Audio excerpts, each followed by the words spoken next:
Ang President's Directive last week na mag-adapt ng 4-day work week ay para sa public sector, sa mga ahensya ng gobyerno. Nagsimula na ang implementasyon ng 4-day work week sa ilang ahensya ng pamahalaan, kabilang ang Supreme Court. Bilang tugon ito sa direktiba na magtipid ng resources ng gobyerno sa gitna ng epekto ng sigalot sa Middle East. Ayon sa Department of Labor and Employment o DOLE, sa ilalim ng 4-day work week o opsyon ng flexible work arrangement, hindi mababawasan ang sahod at benepisyo ng mga manggagawa. Paliwanag ni Attorney Alvin Curada, Director ng DOLE Bureau of Working Conditions, dapat pa ring mapanatili ang kabuuang bilang ng oras ng trabaho sa loob ng isang linggo. 40 hours para sa mga karaniwang opisina o 48 hours naman sa mga may 6 na araw na pasok. Marami kasi nagsasabi na mababawasan sila ng sahod, but to provide context, kung halimbawa ang mapili na ay 4-day work week, sinasabi ng DOLE na in any of the options for flexible or alternative work arrangements, dapat walang mabawas na benepisyo sahod sa ating mga manggagawa. Kabilang naman sa opsyon ay maaaring magtrabaho ng 4 na araw sa opisina at 1 araw na work from home. Para sa pribadong sektor, nilinaw ng DOLE na hindi minamandato ang 4-day workweek setup sapagkat magkaiba ang kalikasan ng mga industriya gaya ng manufacturing, mining, agriculture na kailangan ng tuloy-tuloy na operasyon.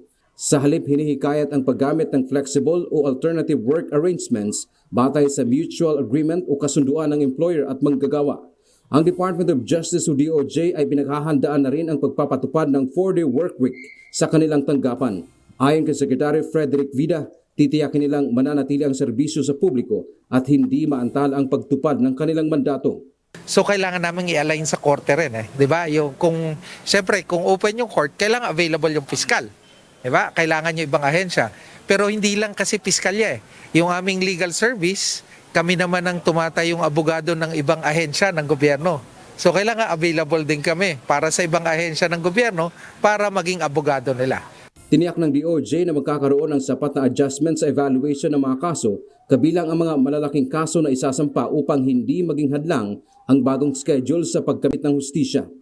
Mariin namang tinututulan ng grupong Confederation for Unity, Recognition, and Advancement of Government Employees o COURAGE ang pagpapatupad ng Memorandum Circular 114 na nagtatakda ng 4-day workweek para sa mga kawani ng gobyerno. Ayon kay Santiago Dasmariñas Jr., presidente ng grupo, ang nasabing kautusan ay inisyu ng Malacanang nang walang kaukulang konsultasyon sa mga kawani, union at maging mga kalihim ng iba't ibang departamento. Hindi po ba tama na dapat ay konsultahin ang mga kawani ng gobyerno?